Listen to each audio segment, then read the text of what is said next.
হচ্ছে, আলোকিত হচ্ছে। এই গুরুগম্ভীর পরিবেশ ভেঙে তাদের যে গুরুদেব বেদিতে বসেছিলেন তিনি বলছেন যে বৎস, এই ক্ষেত্রের নাম হচ্ছে পুরী ক্ষেত্র।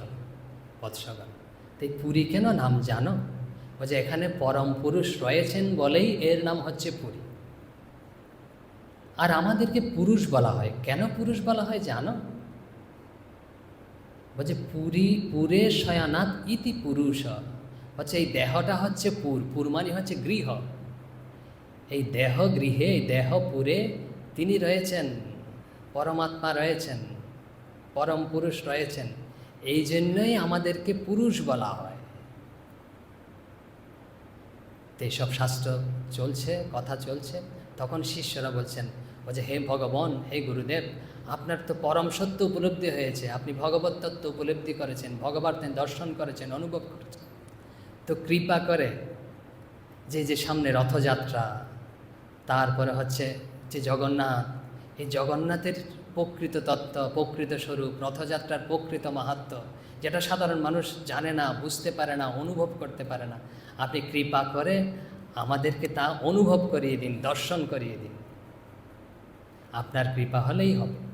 তখন গুরুদেব বলছে যখন সময় হবে, ভগবানের ইচ্ছে হবে, তোমাদেরও হবে, কোনো অসুবিধা নেই। বলছে না, এবারে আমাদের অনুভব করিয়ে দিতে হবে, দর্শন করে দিতে হবে, তারা ছাড়বে না।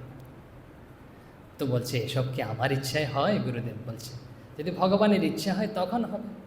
তো শিষ্যরা বলছে ভগবানের ইচ্ছা আর আপনার ইচ্ছা এক হয়ে গেছে, যে আপনি হলেন সিদ্ধ সংকল্প, আপনি যেটা সংকল্প করবেন ওটা হবেই, তা আপনি আমাদেরকে কৃপা করুন।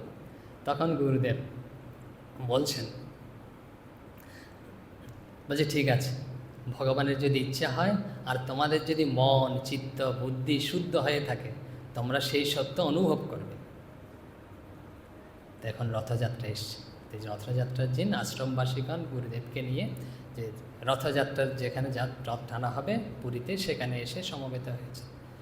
তো এখন তো অনেক ভিড় লোকের, তো তখনকার ছিল লোক সমাগম কম ছিল না, কিন্তু এখনকার মতো হয়তো অত ভিড় ছিল।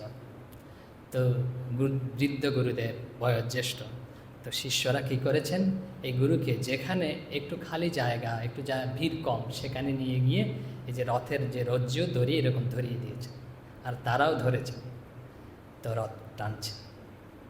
তো টানতে টানতে গুরুদেব বলছে হে तात, হে বৎসগণ, দেখো, এরম বলে হাত উঠিয়ে দেখো বলে রথের দিকে তাদের দৃষ্টি নিবদ্ধ করে দিয়েছে।